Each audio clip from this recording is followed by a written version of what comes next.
Guys, কেমন আছেন? আশা করছি সবাই ভালো আছেন। প্লে ফর আইডিয়া চ্যানেলে আপনাকে আরও একবার স্বাগত। আর কয়েকদিনের মধ্যেই শুরু হতে চলেছে ইউরো কাপ। আর ইউরো কাপ মানে যেই দলটির কথা প্রথমেই মাথায় আসে সেটির নাম হচ্ছে ইংল্যান্ড। সব সময় ইংল্যান্ড শক্তিশালী টিম হয়েও একবারও এই ইউরো কাপ ট্রফিটি তাদের জেতা হয়নি। এবার কি তারা পারবে নিজেদের স্বপ্ন পূরণ করতে? এবার কি হ্যারি কেনের স্বপ্ন পূরণ হবে?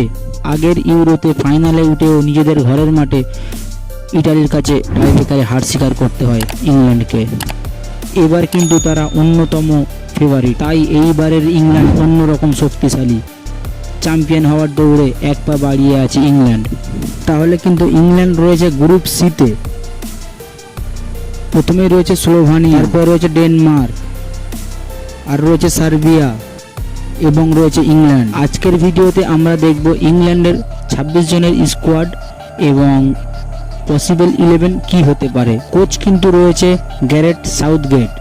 26 জনের যে স্কোয়াড ঘোষণা করা হয়েছে, যদি আমরা গোলকিপার দেখি তাহলে গোলকিপার রয়েছে 3 জন। প্রথমে রয়েছে ডেন হেন্ডারসন, সে কিন্তু ক্রিস্টাল প্যালেস ক্লাবের হয়ে খেলে। আর রয়েছে জর্ডান পিকফোর্ড, সে কিন্তু ইভারটন ক্লাবের হয়ে খেলে। আর রয়েছে আরন রামসডাল, সে কিন্তু আর্সেনাল ক্লাবের হয়ে খেলে। যদি আমরা ডিফেন্ডার্সের দিকে দেখি তাহলে প্রথমে রয়েছে লুইস ডাঙ্ক, সে কিন্তু বাইনটন ক্লাবের হয়ে খেলে। আর রয়েছে জাও গোমিজ, সে কিন্তু লিভারপুল ক্লাবের হয়ে খেলে। তারপরে রয়েছে মাইয়া গুই, সে কিন্তু ক্রিস্টাল প্যালেসের হয়ে খেলে। আর রয়েছে ইজরি কনসা, সে কিন্তু অ্যাস্টন ভিলা ক্লাবের হয়ে খেলে। তারপরে রয়েছে লুক শাও, সে কিন্তু ম্যানচেস্টার ইউনাইটেড ক্লাবের হয়ে খেলে। তারপরে রয়েছে জন স্টোন, সে কিন্তু ম্যানচেস্টার সিটি ক্লাবের হয়ে খেলে। তারপরে রয়েছে কেরেন ট্রিপিয়ার, সে কিন্তু নিউক্যাসল ইউনাইটেড ক্লাবের হয়ে খেলে। তারপরে রয়েছে কাইল ওয়ালকার, সে কিন্তু ম্যানচেস্টার সিটি ক্লাবের হয়ে খেলে। এবার যদি আমরা দেখি মিডফিল্ডার্স, প্রথমেই রয়েছে আলেকজান্ডার আর্নল্ড, সে কিন্তু লিভারপুল ক্লাবের হয়ে খেলে। তারপরে রয়েছে জুড বেলিংহাম, সে কিন্তু রিয়াল মাদ্রিদ ক্লাবের হয়ে খেলে।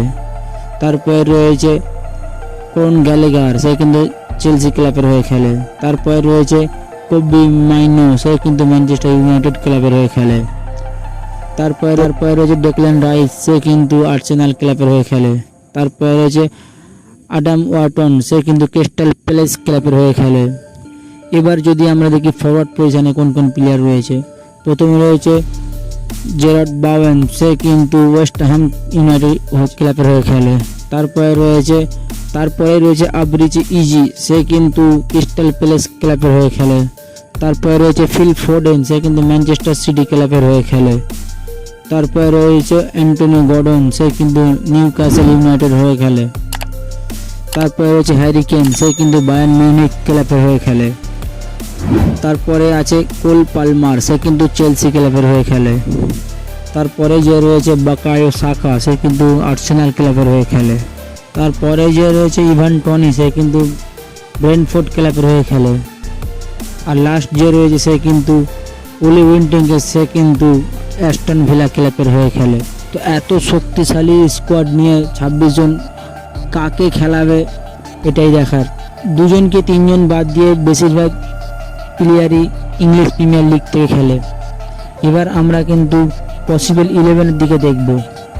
ফার্স্ট 11-এ গোলকিপারে হয়তো ইভারটনের পিকফোর্ডকে রাখা হতে পারে। সেন্টার ব্যাক পজিশনে ম্যানচেস্টার সিটির জন স্টোন খেলতে পারে। আর এক সেন্টার ব্যাক পজিশনে হয়তো গুহি ক্রিস্টাল প্যালেসের খেলতে পারে। যদি রাইট ব্যাক পজিশনটা দেখতে যান তাহলে কাইল ওয়ালকার, সে কিন্তু প্রতি খেলায় আমরা তাকে দেখতে পাবো এবং তার সাবস্টিটিউটে হয়তো বা আলেকজান্ডার আর্নল্ডকে খেলানো হতে পারে। যদি লেফট ব্যাক পজিশনটা দেখা যায় তাহলে কিন্তু ট্রিপিয়ার, আমরা প্রতি খেলায় তাকে দেখতে পাবো। এবার যদি আমরা সেন্টার মিডফিল্ডারে দেখি তাহলে কিন্তু ডেকল্যান রাইস, তাই কিন্তু আমরা প্রতি খেলায় দেখতে পারি। আরেকটি সেন্টার মিডফিল্ডারে কিন্তু মাইনো, সে কিন্তু খুব ভালো ফর্মে রয়েছে। যদি অ্যাটাকিং মিডফিল্ডার দেখা যায় তাহলে কিন্তু নিশ্চিতভাবে জুড বেলিংহাম আমরা দেখতে পাবো। যদি রাইট উইং ফরওয়ার্ডটা দেখা যায় তাহলে কিন্তু বাকায়ো সাকা বা তার সাবস্টিটিউট হয়তো কোল পালমার আসতে পারে। এবং লেফট ফরওয়ার্ডে কিন্তু ফিল ফোডেন থাকবে। সেন্টার ফরওয়ার্ড পজিশনে সবসময়ের মতো হ্যারি কেন থাকবে এবং তার সাবস্টিটিউটে আছে উইন্টিংস টনি। তো এবারের ইউরোতে কিন্তু হ্যারি কেনের রোলটা অনেক বড় থাকবে, কিন্তু সে চাইবে তার ক্যারিয়ারে একটা কমসে কম ইউরো ট্রফি রাখার জন্য।